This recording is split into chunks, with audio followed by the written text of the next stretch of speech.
Hey, everybody, welcome back to the Cannabis podcast. I'm joined today by Osiris Stephen and Nina Simmons, right? All right, I'll fix that. Osiris Stephen and Nina Simmons. Guys, welcome to the program. Thank you. Thank you for having us. Absolutely, my pleasure. I had Jessie Gill on the program like a couple weeks ago. Yes. And I noticed, I'm like, oh, wait, she was on this. I was just kind of looking at her page, and I was like, oh, she was just with them. And then I read y'all's story, and I'm like, oh, I got to talk to them. I got to get them on to tell their story of how you guys came to use cannabis with your son. So I just want to open the floor up to you and let you hit the road, hit the ground running. Okay, so where do you want to get started? I guess I could start because I'm the one that kind of introduced the idea. So basically, about a year, I think around the time my son was like 2 years old, a year prior, I was part of an organization called the Hemp and Cannabis Association, the Cannabis and Hemp Association, which is a group of people coming together collectively to talk about the legalization of cannabis and the bills that they were talking about in reference to hemp. But at the same time, the person who was running it kind of educated me on the fact that cannabis can use to treat ailments, which I was never aware of. So this is like 2014, and I'm learning all these things about cannabis that I never thought I would even consider. I thought I was just going to learn about investing in cannabis or see what the future is like with cannabis. Nothing in the sense that I would learn that it was medicinal until a year later when my son was diagnosed with generalized epilepsy. And that's when I basically, Nina and I talked about it. And she was like, well, what information you have? Can you share?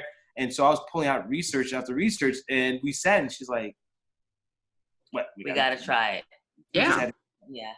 Because at that point, so my son was diagnosed with his first seizure. Well, he had his first seizure at 18 months, which was a febrile seizure. Mm-hmm. And that's when you have a seizure because of a high fever. Yeah. So he went in and he had the seizure, and they said, well, this is typical for kids under 5 years old to have a seizure because of a high fever. He found to have some type of virus. So they said, he'll be fine. We're like, okay. So they just said, be cautious, make sure if he does have a fever to, do the appropriate Tylenol, rest, ice, all that stuff, like the fever treatment protocol. So we did that. But then when he was around 2 years old, he had another seizure, but it wasn't with a fever. So we were like, okay. And then we took him to the emergency room. Then they made us stay there overnight to do an overnight EEG. And his EEG came off that he was having like constant seizures. He was having seizures. Oh, wow. So we said, okay. And they said, well, we're going to put him on this medicine. And we're like, okay, fine. We're like, as long as it takes it away, we're good. And we can get back to normal, our lives. Because, my experience of seizures was that people just take their medicine and they're fine. Okay, fine, you have epilepsy. So we're like, okay, seizures did not go away at all. Wow. They actually almost got worse to a certain extent. Wow. Then he started still having seizures. Then I remember I had went for a race, and then she ran marathons. I run like marathons or mini races, and then I saw an ambulance in front of our house coming back, and I said, "Oh no!" Ooh. Yeah, I was home alone with him that day. I was in the kitchen making lunch for him, and I hear his feet running through the foyer. He's running through the hallways, that's his usual self, just running. And then I hear a thud, boom, and he hits the ground. I run out and I see him, and he's convulsing, just uncontrollably. And I'm trying to get him get him to respond, and he wouldn't respond. And so I called an ambulance because I was alone. I was shocked. I just didn't know it because I've never seen anything like that. Wow. And, he's 2.5 years old, and you're like seeing that, and just to hear that thud. I was more concerned about the thud because of his head. He hit the ground so hard. So I was like, oh my God. So we took him to the hospital, 3 days of examinations, and they came back and told us the diagnosis that he was with generalized epilepsy. And then they put him on another medication. So this was his second medication. At that point, I was like, oh boy, here we go. Yeah. Our concern was the pattern of medication. Before you know, he's on because they never take one off. I mean, I can't say never, but most of the time they don't take it off. They just keep adding until you get to the max dose. So I was like, I remember crying in the hospital. I'm like, oh, we're gonna go down that. I didn't want that to. rope. And then so another medication, and the same thing. It didn't quite take his seizures away. Yeah. And then you research the side effects of these epilepsy medications, and you're like, oh my gosh, it's like the cure is worse than the disease. Exactly. And then he'll have side effects like tremors, things like that. And he's just like, and then they kept on, then you call them and you'll say, it's not working. Oh, increase it by another ml. Increase it. And I was like, okay, we're just going down this path where he's gonna be on 5 meds. And then I said, we gotta try the CBD now. Like we can't do this.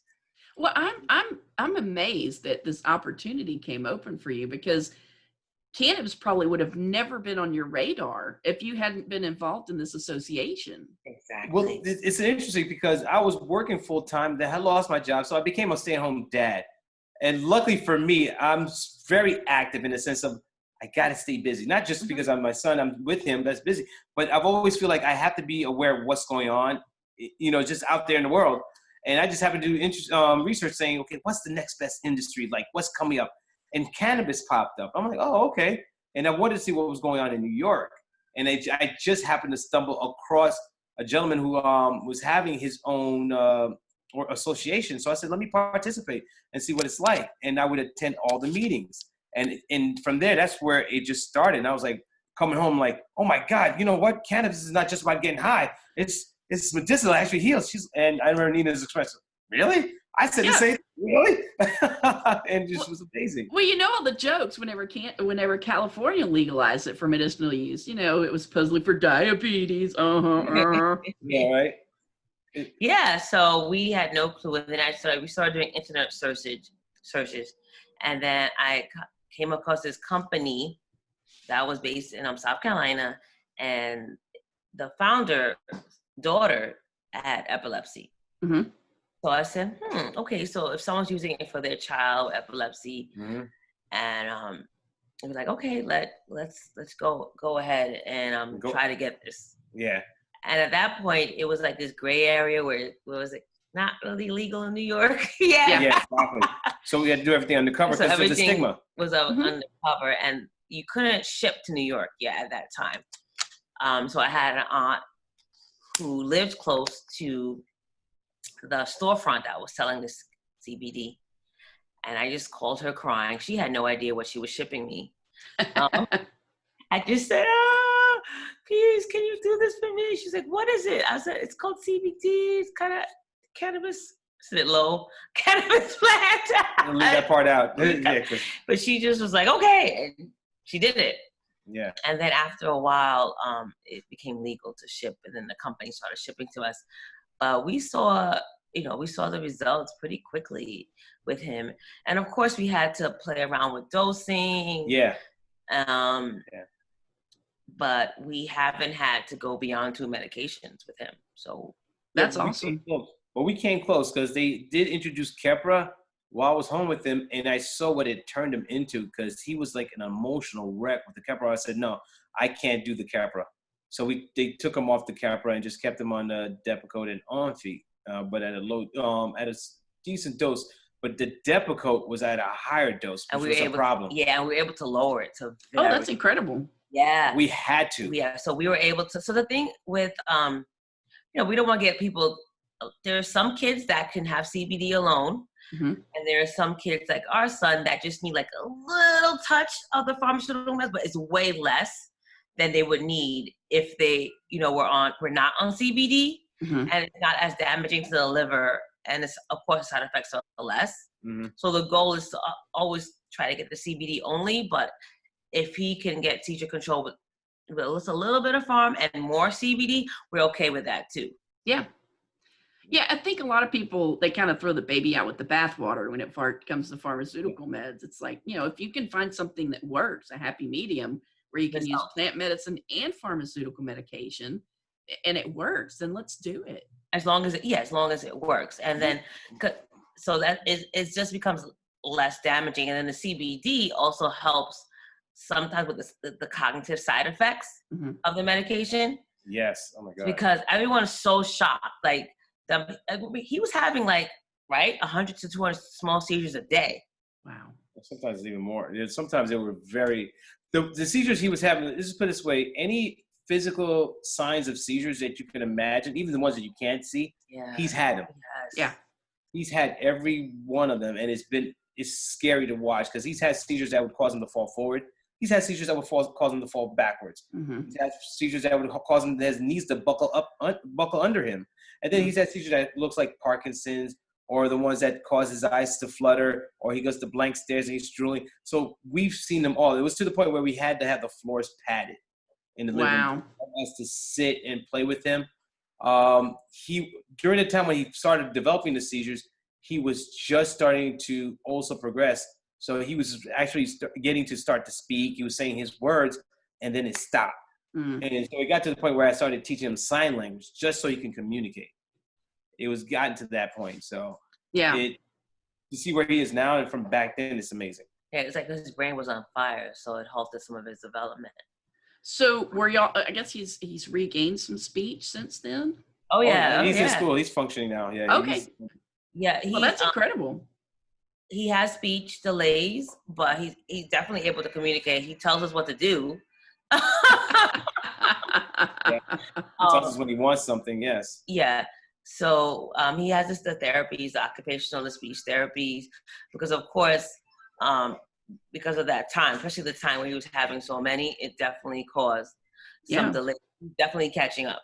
Yeah. So we're happy about that, and we think the CBD, because we believe because we tried the CBD, we didn't wait, and we did it early instead of waiting to another med.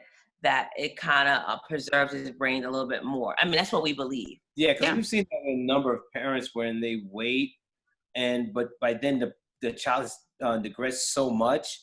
So that was one of the things we were concerned that we didn't want to wait till we've had 10, 20, and we're like, well, exhausted and our child's a vegetable or something can't really do anything. So now we're playing catch up.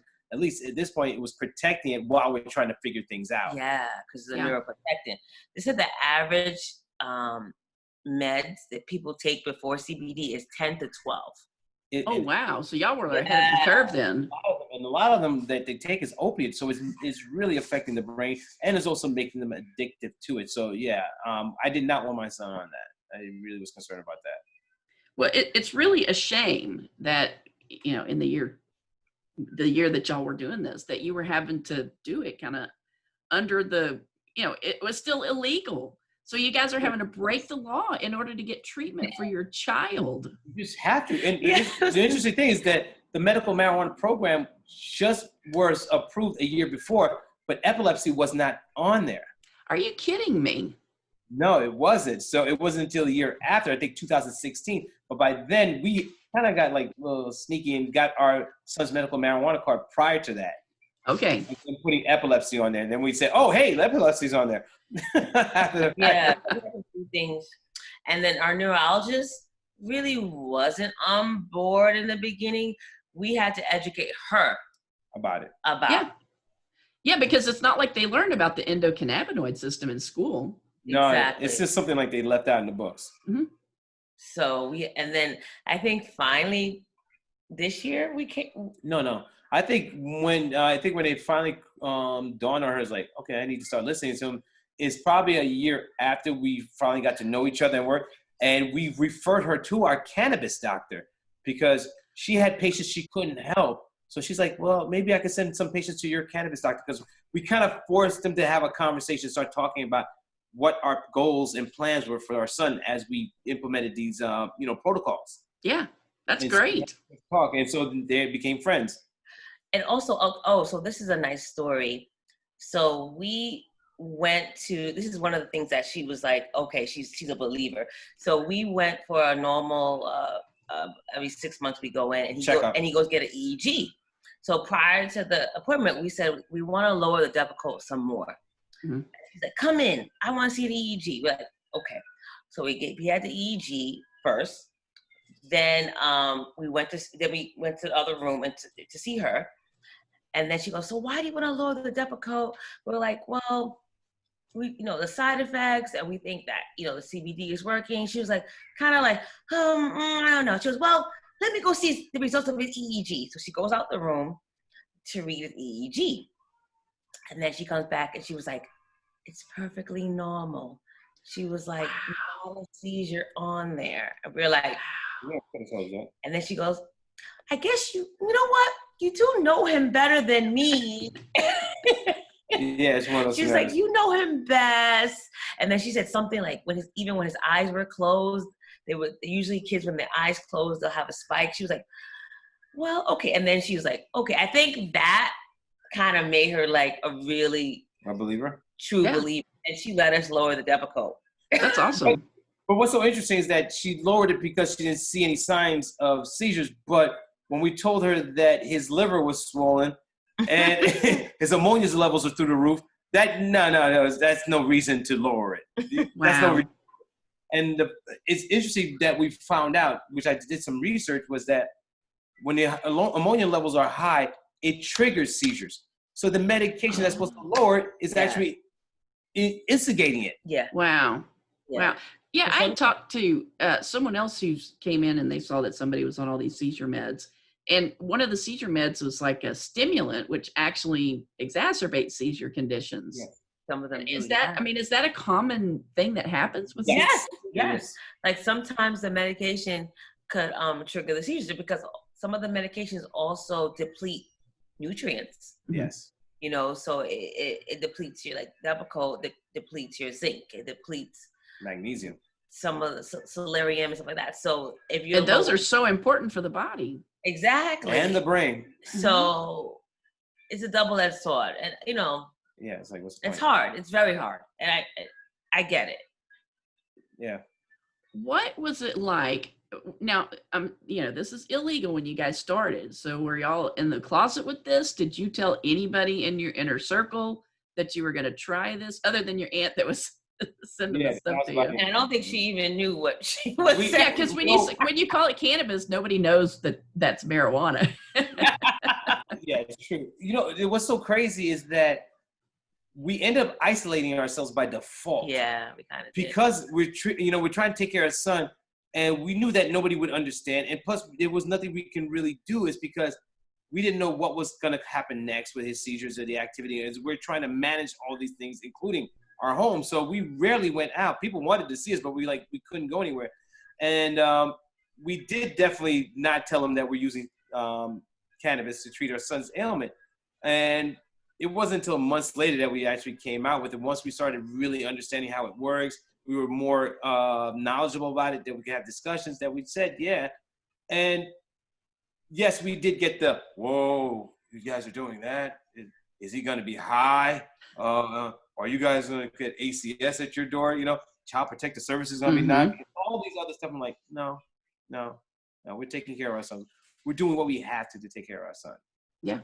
Nobody else can do the same thing they would do if they were in that situation. Exactly. But they don't think about it because they're on the other side. It's not until they're in our shoes do they understand. Yeah. And I guess if you guys were kind of isolating, nobody could actually see the tremendous change in him. Well, it was until later, like when we go out to dinner, visit family times. Especially now, people are like, whoa. Well, yeah. Yeah. And it was amazing. And one of the things we've learned over the years that CBD is not the one that ends all. It's not the answer to everything. Be all. Yeah. It's that it's a piece of the puzzle. So diet, his eating habit, his rest, his water intake, all of it. We found out by default that dehydration triggers seizures. Wow. Overheating triggers seizures. It was like all these things. I'm like, oh my God, really? It just, even blood sugar levels will trigger seizures. Low blood sugar levels. It's like, oh my God. So we had to make sure he had like a well-balanced lifestyle, really just to make sure that he was okay and to offset seizure. And with the other things too, with the medication, he has to get blood work every 3 months. Yeah. Make sure his ammonia levels are not too high. His liver function test. Yeah. How is his liver function now that you've been able to wean him off some of these medications? His liver function, It's fine. The only thing is that it was ammonia levels that used to get high. Yeah. But so that's why we actually are in the process of weaning off a little bit more of the medication. That's great. Yeah, I'm looking forward to 0. Mhm. But there's another story about that too that's interesting that I found out, that once you start on medication and you go off of medication, it affects your insurance policies later on in life if you apply. And I didn't understand that. Someone was telling me that story, and I was like, I got to look into that. Yeah. I have to find out some more, because that is interesting. That so if it's almost like you have to stay on the medication. Yeah. It's almost a trap in a way. Yeah, because the insurance company, they're doctors, and they know the Yes. medical condition of your child or you. Yes. And so, and plus, it's paid for basically by the insurance company. It's covered, certain parts of it is covered by the insurance company. Mm-hmm. What is the status of cannabis as far as a medical program other than just CBD in New York State? We have a full medical program, Okay. It's not but the limited best. to certain diagnoses. Mm-hmm. So you have, don't quote me, but I know post-traumatic stress is on there, epilepsy, cancer, chronic pain. Yeah. And I think they were working on autism, but autism isn't on New York yet. It's in New Jersey, Yeah. medical, but not New York. They're working on autism. They're working on autism, cancer, post-traumatic stress, Yeah, epilepsy, chronic pain. Yeah, it's mostly maybe like another one that I'm missing. Yeah, it's mostly chronic illnesses that they Mhm. have. But it's not one of the best programs, only because they've only given out 5 licenses. Oh my gosh, that wouldn't even service New York City.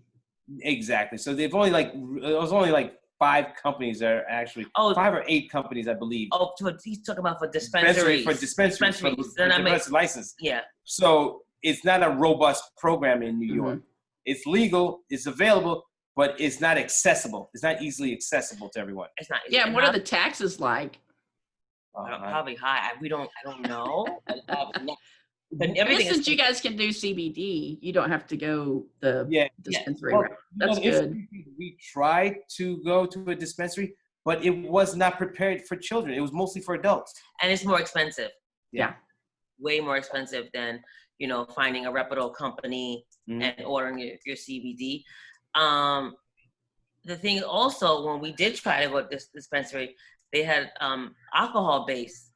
Yeah. Oh, wow. I mean, actually the supply that was years ago. Maybe it's better now, but the supply, it wasn't like a lot. The options weren't available. But now for pediatrics. Yeah. For pediatrics, they don't have a strong program. That's the one thing I noticed. It's not a strong program for pediatrics. It's mostly adult and elderly that they, geared towards. Yeah. Well, with the list of conditions, you would think it would be more adults. If they added autism, they'd probably have a lot more pediatrics. Yeah, exactly. Most of the conditions are actually, you're right, adult conditions. So yeah, it's definitely geared towards adults here in New York. Hopefully it'll get better. They're lobbying to get more dispensaries in New York. So a lot of people have to travel far or get it delivered. Yeah. Their medicine. Yeah. But they have THC. You can get a prescription for THC here if you need it. Mm-hmm. You would think as strapped for cash as they are now, they'd be opening that program up. Oh God, you would think so. And we've actually been to the state capitol. Basically doing rallies and protesting, lobbying for more dispensaries, and also looking for them to go recreational. But it's like, I guess it depends on who's footing the bill for it to happen. Yeah. That's how it works, basically. Yeah, it's definitely politics for sure.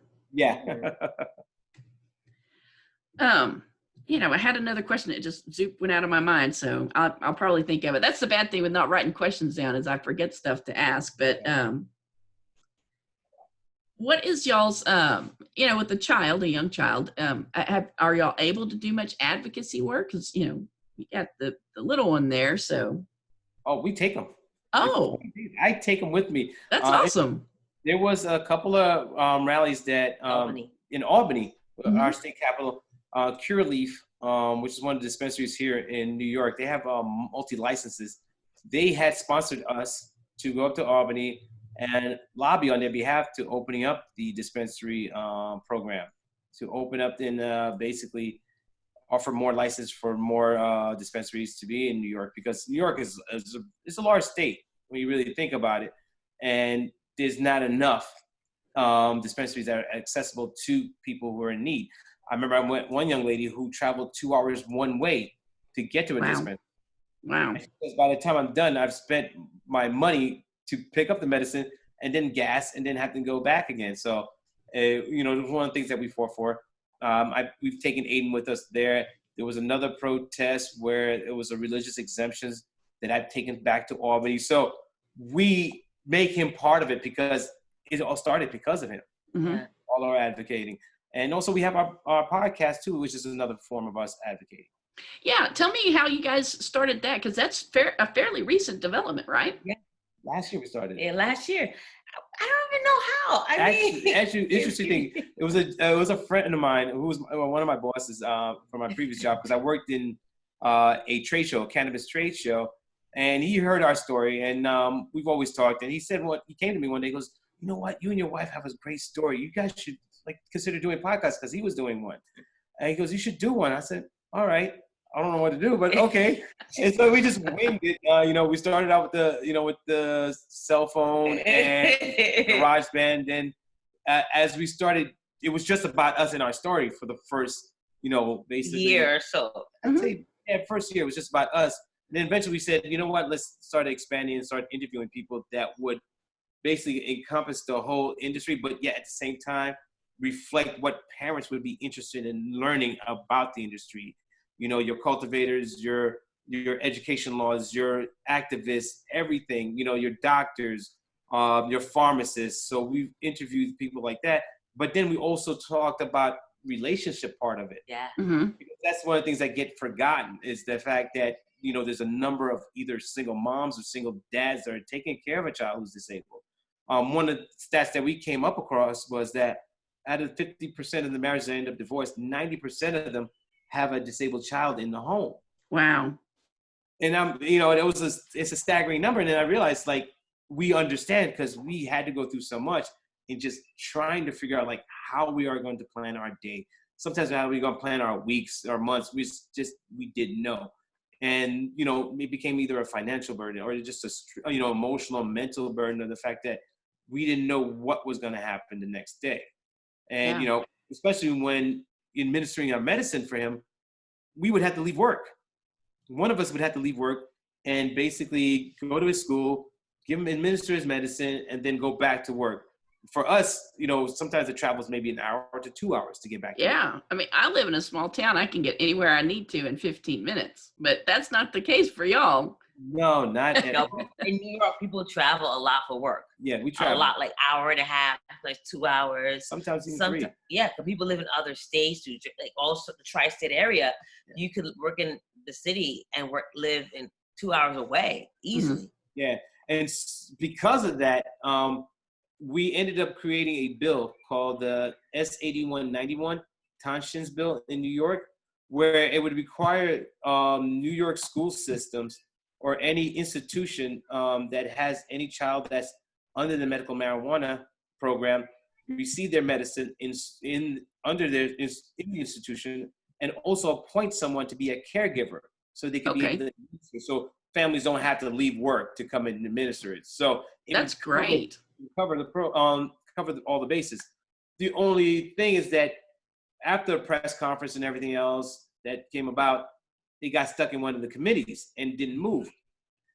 Only to find out a year later that they had taken pieces of the bill itself and amended current laws that are already in place, and, education laws and health laws. So it covered it in a current law that's already in effect. So they didn't want to create a new law. All they did was amend the current laws that they have in place. So we're okay with that. Yes, in theory, but in practice, they haven't enforced it. And without enforcement, then what's the point? Exactly. So they say they did something. So it has not been enforced. Schools are not aware of it. Most institutions are not aware. What? I don't know. Until somebody else tells me. Right. I don't know. So. Well, and that's the whole deal with having a special needs child, is you have to, because they don't know the rules, you have to know the rules and go in there and tell them how it works. Exactly. Oh yeah, all the time, for everything, even in school. Oh yeah. You have to know your rights, your rules, because we had to fight for him. And It's constantly to fighting. get what he needs in school, or to fight, where the appropriate class for him. So It's like it's a never-ending battle. You're like constantly fighting. I think for us, when we went to our doctors and stated, look, this is our plan. This is how we want to do it. We're going to include cannabis. You're either on board or off board. How would you, it's on you guys. Let us know. No harm, no foul. We're okay with either choice you make. And then for the most part, they said, okay, we'll work with you guys. That's great. And so it's been really great. And we've actually been able to also get them to communicate. One of the things I realized is that they don't communicate. Doctors from different fields don't communicate. And it was like, you guys are in a child's under your care. Yeah. You guys should communicate. Yeah. And so it wasn't until recently we had them actually come together and say, okay, how do we devise a plan for this child? And we finally got that. So it's been interesting. But one of the things that we took away is that we had to work together, we had to communicate, and we just got to keep pushing and not accept no. And now that was something that I always thought about. It's like, would we have done this if we didn't know about cannabis? Mm-hmm. And I realized like that the plant literally empowered us to do these things. Because both of us were like saying, I would never have imagined me talking to a doctor and telling them what we were going to do. These are professionals. This is what they're supposed to do. But yet we're coming to them with the information and sharing with them what we planned and what our ideas were, and just needed to know if they were on board or not. Not what kind of input they're going to give us. Right. So it was an amazing thing, and how much this plant literally empowered us. That's awesome. I'm glad to hear that. As a special needs parent, you have to fight for your kids, and then you add cannabis use on top of that, and y'all have to come out swinging. Oh yes, exactly. And we've talked about this too. It's like stigma for us. We're both African American, both professionals. Yeah. And we have a child that's using cannabis, so we are totally throwing the narrative out the window. We're totally against the grain. So when people meet us, y'all are supposed to be sitting on your couch eating Cheetos, not wearing a tie and a vest. Exactly. Or I'm not even supposed to be here. Oh, that's right. That's right. So it's like, okay, so now it's like, okay, how do we handle this group? Mm-hmm. They don't meet the criteria, so it's been interesting. Well, that's great. Well, tell folks what the name of the podcast is.